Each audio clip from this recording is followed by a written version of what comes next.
Um estranho fenômeno captado pela Enterprise ameaça a estabilidade do universo inteiro, e um homem chamado Lazarus parece ter algo a ver com isso, em The Alternative Factor, episódio de Jornada nas Estrelas que vamos revisitar agora.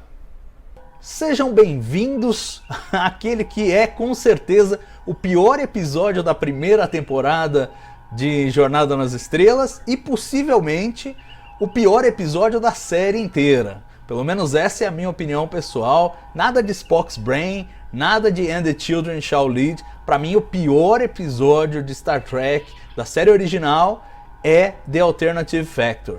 Bom, por quê, né? É uma história que começa até interessante, ela tem o teaser e o primeiro ato, funcionam bem e criam um certo interesse. Você tem aquele papo de invasão e uma piscada no universo inteiro de não existência, um mistério, e aí aparece um humanoide no planeta, o tal do Lazarus, e a gente quer saber qual é o mistério, como é que essas coisas se encaixam. E no começo até vai bem, mas depois a coisa degringola para uma mesmice, uma besteirada, um negócio sem sentido.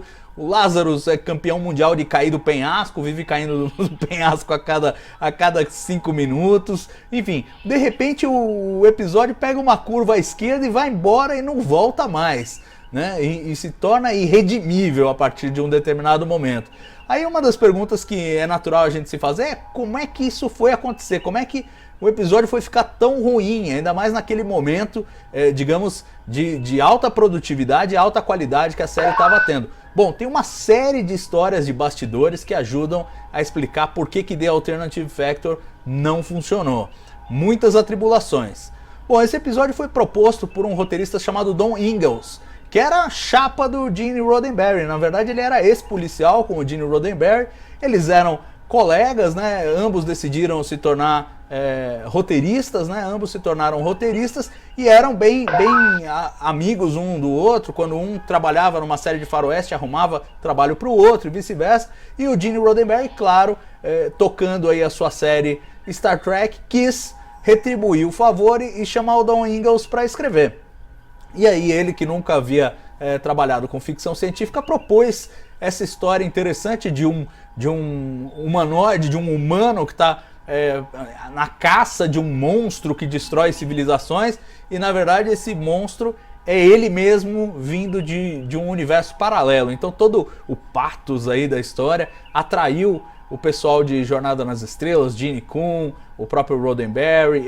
Eles gostaram da história, mas ainda não tinham muita clareza de como ela ia se desenvolver. E era muito perigoso que o personagem principal, o Lazarus, acabasse caindo aí para um estereótipo de maluco, obcecado e tal. Então existia uma certa preocupação com isso, e de início, uma forma de balancear isso era ter o personagem não só como um maluco perseguindo o seu nêmesis, mas também um personagem romântico e apaixonante, interessante. Inclusive, a personagem da Tenente Charlene Masters foi introduzido neste episódio para ser o interesse romântico do Lazarus, né? Quer dizer, ele ia e ela como tripulante ia ser seduzida por ele, ia se interessar por ele e tudo mais, e isso ia criar uma certa empatia com o personagem. A gente ia ter uma maior simpatia por ele, pela causa dele, enfim, graças a esse relacionamento.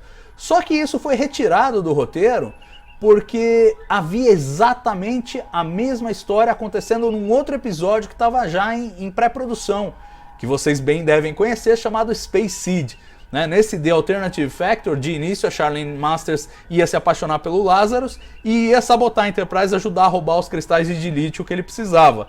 E no Space Seed, como nós voltaremos a abordar oportunamente, acontece a mesma coisa, em que a tripulante lá ajuda o Khan a sabotar a Enterprise, a tomar o controle da Enterprise.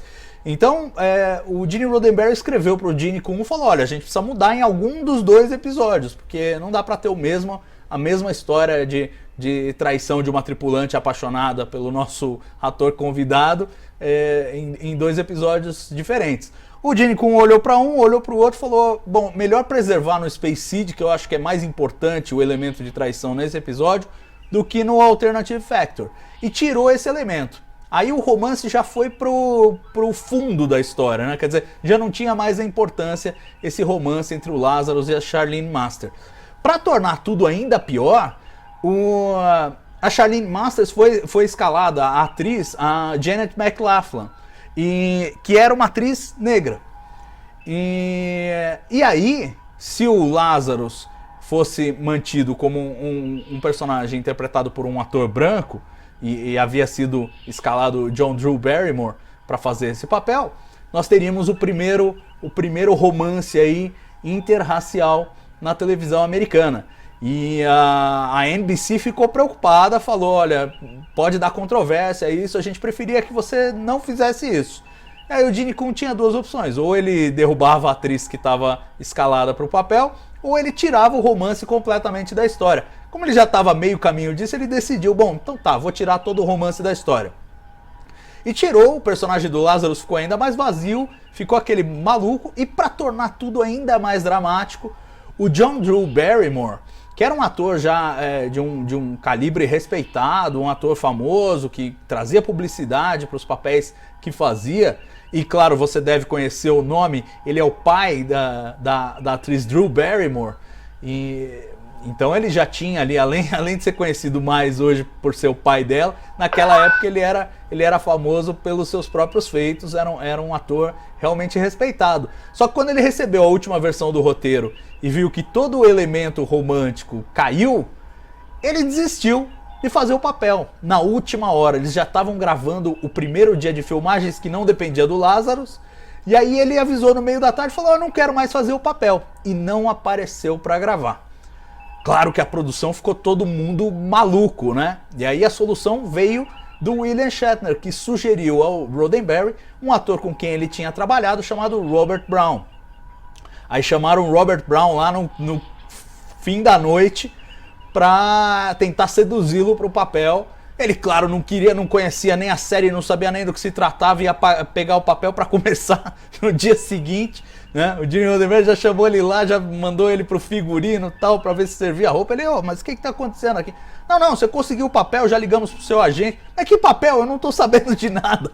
Aí o Gene Roddenberry explicou, falou, nós estamos desesperados, o Shatner falou que você aguenta o tranco, a gente tem um contrato, ele tem um contrato aqui que ninguém pode ganhar mais do que ele na série, mas eu te pago contratualmente o que ele ganha e ainda tiro um trocado do bolso para te dar se você topar fazer esse papel. Ainda tirou $5 do bolso e deu pro Robert Brown, tipo, pelo amor de Deus, faz esse papel, porque senão nós vamos ter que derrubar o episódio.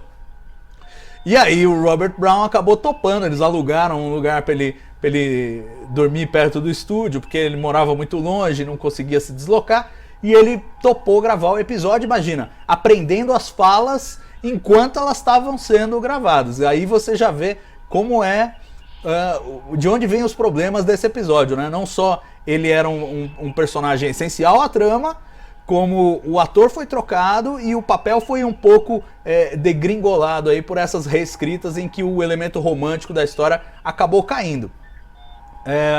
Ainda assim, considerando todas essas atribulações, até que o Robert Brown faz um trabalho respeitável. O material é que não era muito bom, né? O roteiro acabou ficando ralo, digamos assim. Tinha poucos elementos e até por isso a própria narrativa teve que ser esticada. Então o cara cai do penhasco várias vezes, porque as coisas precisam continuar andando e ao mesmo tempo não tinha substância suficiente para segurar ali os 50 minutos que precisava segurar.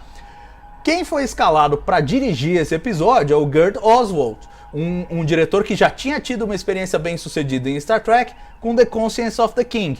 Eles chamaram para fazer esse novo episódio, mas esse episódio mais desafiador, né? Tinha cenas em locação e além de tudo teve toda essa tribulação, essa maluquice aí com a troca do ator na última hora.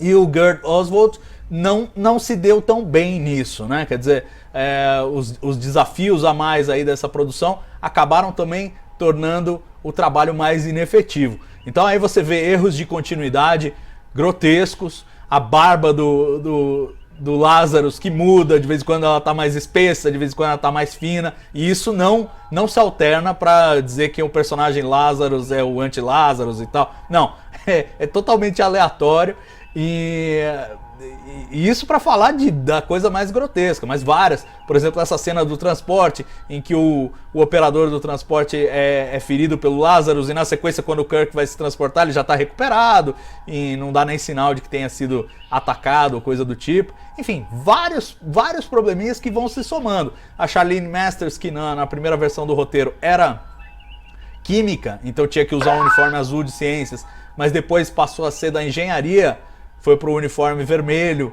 e não trocaram o uniforme dela, né? Não avisaram o pessoal do figurino, e ela filmou com o uniforme azul mesmo, em vez do uniforme vermelho. Várias dessas coisinhas de continuidade, e a maior delas, que talvez tenha funcionado até em benefício do episódio, foi que havia 2 dias escalados para filmagem em locação, de novo em Vasquez Rocks, né? Aquele cenário rochoso que a gente já conhece, que tinha sido o palco, o grande palco do episódio Arena, o episódio anterior a ser filmado. E aí eles marcaram 2 dias para Vasquez Rocks, mas não deu tempo de filmar tudo que precisava ser filmado.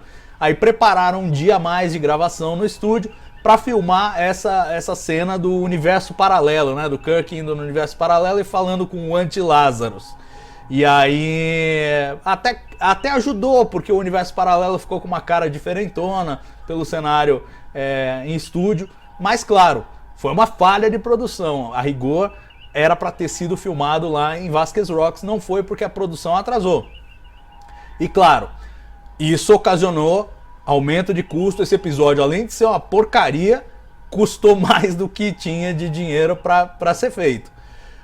A produção ficou furiosa, tanto que eles buscaram, junto ao sindicato dos atores, que o John Drew Barrymore fosse punido, e ele foi punido, passou 6 meses sem poder atuar por conta dessa desistência que ele teve de última hora, que quebrou as pernas da produção. E o resultado foi que todo mundo estava convencido de que o episódio era horrível. Tão horrível que eles decidiram que era melhor deixar ele para o fim da fila de exibição. Então naquele momento, apesar do episódio já estar praticamente pronto, eles decidiram, não, vamos exibir como o último episódio da temporada. Vamos deixar lá para o final.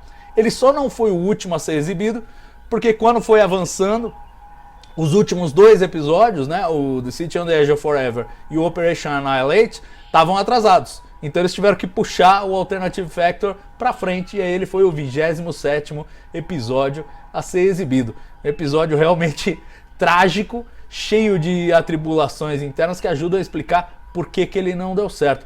Mas ainda assim, é aquela coisa, mesmo o pior do Jornada nas Estrelas acaba sendo legal.